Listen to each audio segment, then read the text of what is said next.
This is Alaska.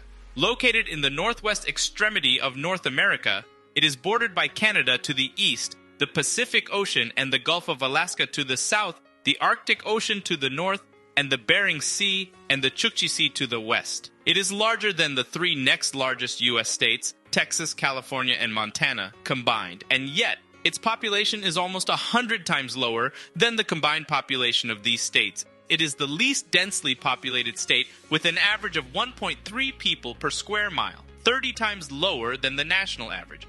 On October 18, 1867, Alaska was sold by Russia to the United States for $7.2 million, which translates to $55 million in 2023 prices. Today, Alaska's annual GDP is about 1,000 times more.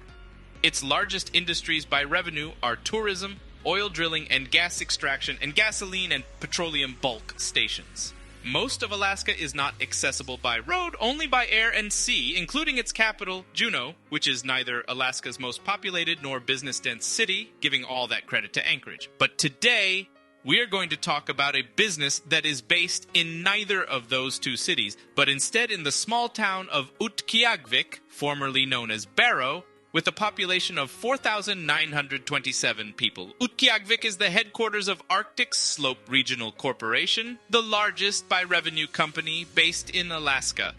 But first, let's talk about the people behind it and how did they come to being the owners of a business with a $4 billion annual revenue. Their story begins long ago, around 300 BC, when the Iñupiat people originated from the people of Thule culture who migrated from islands in the Bering Sea to what now is Alaska. For thousands of years, these people lived a traditional, partly nomadic lifestyle hunting whales and caribou. But then during the 18th and 19th centuries, when the European explorers arrived in Arctic Alaska, everything changed. With their guns and whale bombs, they drastically reduced wildlife. Many Iñupiat died in the introduced influenza pandemic, and their culture suffered severely from the Christian missionaries, who often came with no ill intentions, but their mere existence was enough to destabilize this fragile ecosystem that existed since before Christianity was even a thing.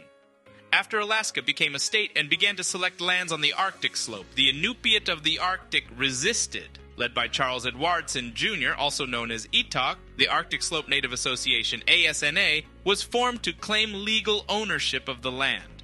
The discovery of oil in Prudhoe Bay in 1968 was a game changer, but it came with a hitch. The pipeline to transport it had to cross the lands of multiple native groups, which resulted in a halt to any further land claims until the issue was resolved. This prompted a joint effort from the state, the oil industry, and Alaska natives who pushed Congress for a resolution.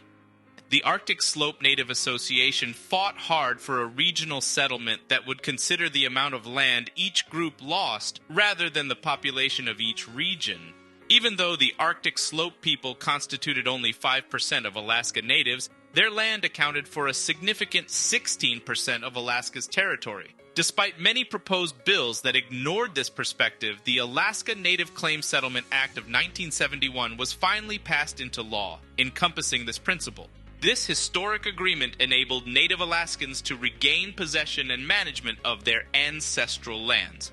However, there was still a lot of land that had been taken from them, for which President Richard Nixon awarded nearly $1 billion in addition to signing the act as partial compensation. The ANCSA created a path for the establishment of for-profit companies, known as regional corporations. Among the first to arise was ASRC in June of 1972, with 3,700 Iñupiat shareholders enrolled by an initiative group that went door-to-door to enlist participants. After a lengthy battle with the National Petroleum Reserve and the Arctic National Wildlife Refuge, ASRC triumphed in 1976 as the first regional corporation to receive a land conveyance, and boy was it a big one, more than 3 million acres. By the late 1970s, the corporation got under pressure from its shareholders to create new business and job opportunities for the Iñupiat people.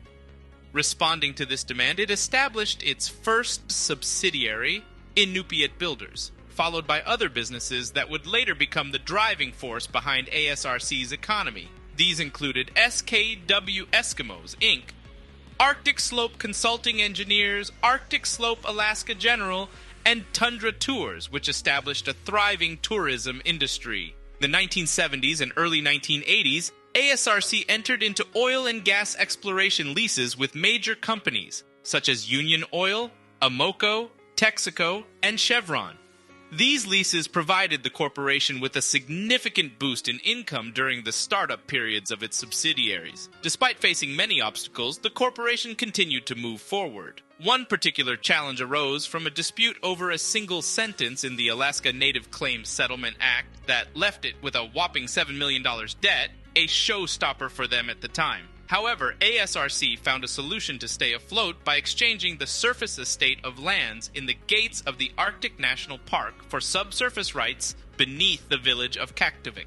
This allowed the corporation to enter into exploratory agreements with oil companies once again, bringing in several $1 million during the early to mid-1980s. This success propelled them to become a leading Alaskan-owned company in terms of gross revenues and employment. With these newfound opportunities, ASRC continued to expand its operations by acquiring more companies from the oil industry. These acquisitions, along with other subsidiaries, helped cement their position as a major player in Alaska's economy. Their core values, including the emphasis on family and sharing, have always been at the heart of the company's success. In keeping with these values, ASRC decided to issue shares to natives born after 1971.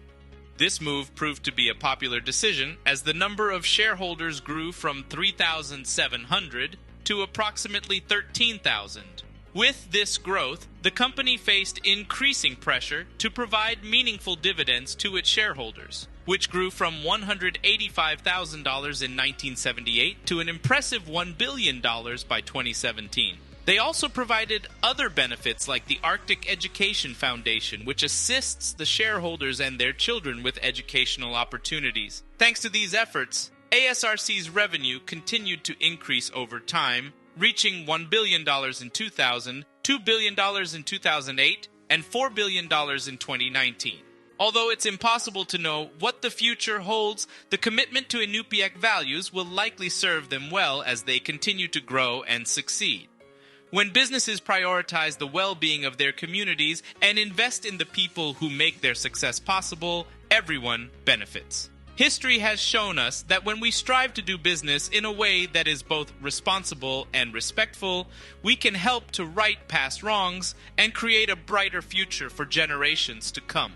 By honoring our values, we can ensure that the fruits of our labor are shared widely, enabling us to build strong, vibrant communities that are built to last. When we invest in our people and society, we are investing in a better tomorrow, and we can all reap the rewards of a job well done. Thanks for watching, folks. I hope you enjoyed this video, and if you did, please consider liking and subscribing.